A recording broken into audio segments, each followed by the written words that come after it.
quant à lui, a expliqué la guerre et la prolongation des insectes ravageurs cause de la baisse des rendements des cultures. Le professeur Georges Bouyaya a martelé sur les stratégies post-conflit pour la relance de la production agricole face aux impacts du changement climatique en RDC. Enfin, le chef de travaux Jean-Baptiste Diana a conclu ses panels avec le thème intitulé La guerre et la prolongation des insectes ravageurs cause de la baisse de rendement des cultures. Intitulé Pollution psychosomatique et épidémie pandémique, en période de guerre et les défis de guérison post-conflit, le 8e et le tout dernier panel de la journée et du colloque était dirigé par le professeur Lazare Chipina. Le professeur Zachary Goy a évoqué le thème portant sur l'impact de guerre à répétition dans les secteurs de la santé publique. Le professeur Jean Foulois a évoqué les conséquences de la guerre sur l'environnement et la santé, tandis que l'assistant Jean-Marie Canidi a partagé les déterminants de l'état de santé psychosomatique pendant et après la guerre, thème des épidémies et impacts socio-économiques. Le 4e intervenant, l'assistant Félix Azali, a présenté les polychromatismes de guerre chez les enfants à l'est de la RDC. Quant à lui, le professeur Coré Kamamoutita a parlé sur la guérison de fait de la violence et du viol comme trauma de la guerre, une entreprise polysémique et pluridimensionnelle pendant et après la guerre. Concernant les professeurs Willy Kalinda, il a évoqué le rôle des églises dans la recherche de la paix et de l'harmonie sociétale pendant et après la guerre, attribue des procédés méthodiques de conciliation. Et le professeur Alec Diafouila, à son tour, son thème a porté sur la conférence nationale souveraine au projet subtil du vivre ensemble de la CENCO et de l'ECC, distraction ou complicité avec les envahisseurs. Ce dernier panel de cette journée a ainsi permis d'aborder les conflits armés en RDC sous 3 angles majeurs: agronomique, ecclésiastique et sanitaire. À travers ces 2 panels et 10 interventions de haute qualité, les panélistes ont souligné la nécessité d'arrêter la guerre et de préparer la paix en cultivant l'amour du prochain, l'amour de la patrie, l'amour de son pays, de son sol et de son sous-sol. Pour ce qui est des recommandations, nous avons enregistré quelques propositions suivantes. À l'État, instaurer une paix effective sur le territoire congolais. Aider concrètement les habitants vivant dans l'Est de la République. Contribuer à une croissance économique soutenue, partager et durable dans une approche sécuritaire. Lutter contre toutes les violences et violations des droits humains en appliquant les lois y afférentes. Mettre sur pied un plan d'éducation immédiat à la citoyenneté en vue de la forte utilisation des technologies numériques au respect des valeurs et principes du pays, depuis la formation initiale jusqu'à l'université, voire dans la vie active. Motiver la professionnalisation des citoyens et encourager les compétences locales. Promouvoir les lois sur la discrimination positive et la bonne gouvernance dans tous les secteurs. Aux médias, rappeler qu'il existe des engagements à respecter en termes de gestion et circulation de l'information et de la communication. Aux ONG, associations locales, notables et activistes, faire le plaidoyer et les lobbies pour pallier aux difficultés en matière de guerre et promouvoir la paix et la sécurité. À l'université, motiver les étudiants à s'impliquer dans la culture de la paix et de la sécurité en intégrant dans divers secteurs d'activité, notamment dans l'entrepreneuriat et la recherche scientifique ainsi que le service public. Promouvoir l'éducation et la formation des étudiants dans l'appropriation des technologies nouvelles, les langues locales et les langues étrangères. Aux communautés, assurer la relève dans la lutte longtemps menée pour la promotion de paix et des valeurs, aimer, servir et défendre en âme et conscience notre pays, la RDC, éviter la paresse et ôter le complexe, se mettre dans une optique d'un entrepreneur, intégrer les notions de résolution de conflits et de maintien de paix dans les instances de socialisation. Merci pour votre attention. Je dis que je vous remercie.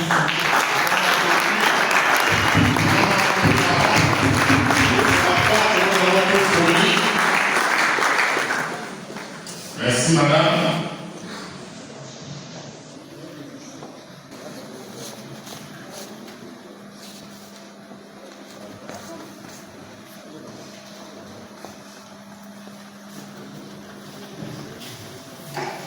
Est-ce que nous pouvons accueillir la revue de l'UPCC?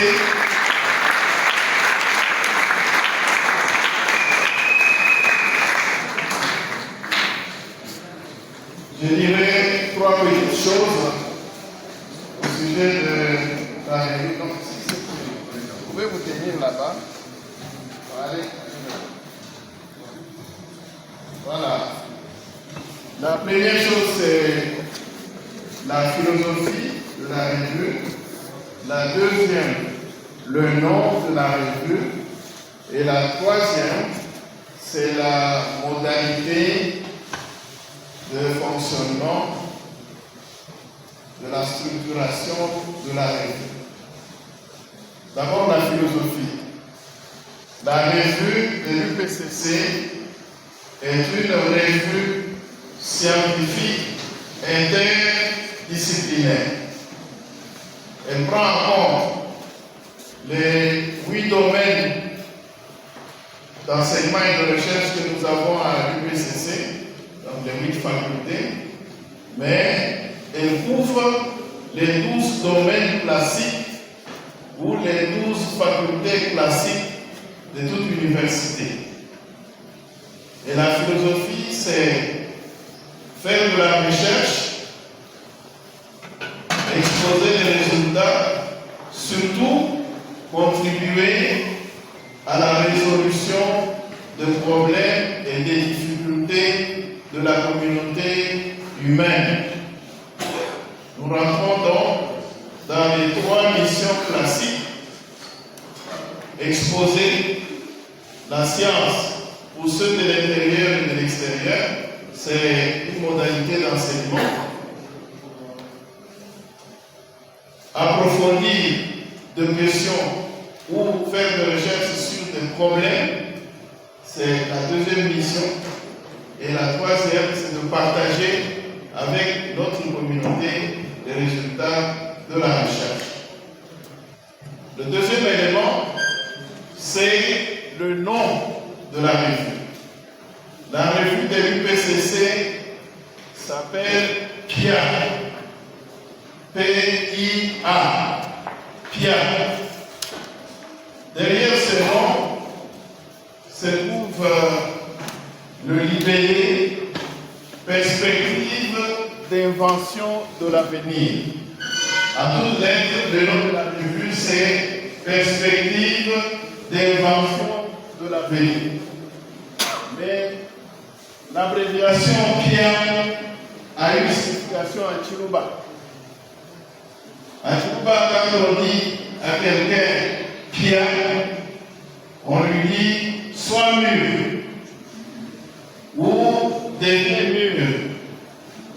Et donc, l'UPCC elle-même est en train de mûrir, d'atteindre sa maturité, mais l'UPCC veut contribuer à la maturité de notre peuple et de la communauté ambiante. Donc, le nom sera Perspective.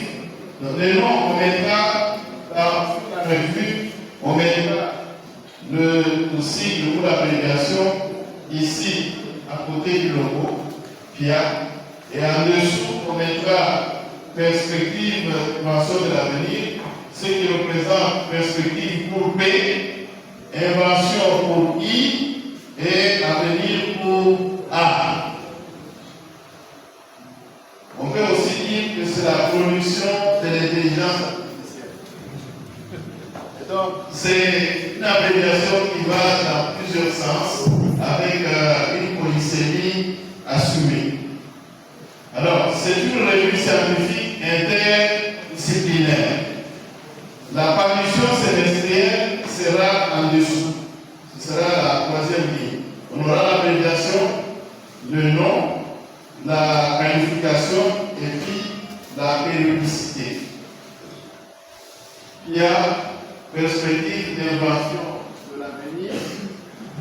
scientifique interdisciplinaire. Est-ce qu'on peut l'accueillir, Kia?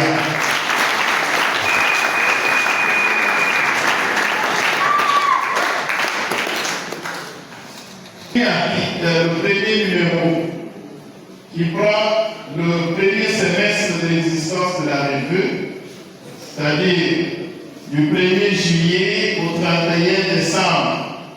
Pendant cette période, nous allons publier le premier numéro et il contiendra les actes du 4e colloque interdisciplinaire de l'Université protestante au Congo, organisé à Bujumbura du 1er au 3 juillet 2025.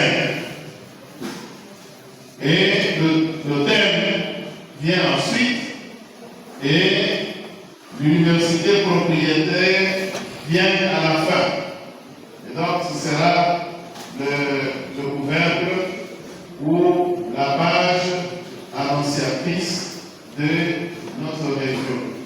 Et donc sur le dos, vous avez les 8 panels avec les différents articles. Ce n'est pas évident pour rendre les articles. S'il y a des articles qui ne répondront pas à la charte rédactionnelle, qui est déjà codifiée, ces articles-là n'apparaîtront pas. Et donc nous pensons que les auteurs qui ont ici diffusé la science seront à mesure de la mettre par écrit conformément à la charte rédactionnelle de la revue et pourront apparaître dans le premier numéro. Alors, comme philosophie, nous aurons chaque semestre un thème et les contributions iront dans le sens de la thématique choisie. C'est pour éviter d'avoir des articles tout venant qui vont dans tous les sens. Nous aimerions avoir chaque semestre un thème et les contributions par rapport à l'analyse, à la compréhension de la thématique. Mais ce qu'on aura soumis sera tamisé ou examiné par un important corps du comité de la revue, le comité scientifique de la revue. Tous les professeurs qui ont participé à ce colloque ont été sollicités pour faire partie du comité. Nous pensons que tous répondront présents, de sorte que lorsque vous soumettez votre article, il va passer au crible de la lecture et de la critique d'au moins 3 membres du comité scientifique qui sont dans le domaine.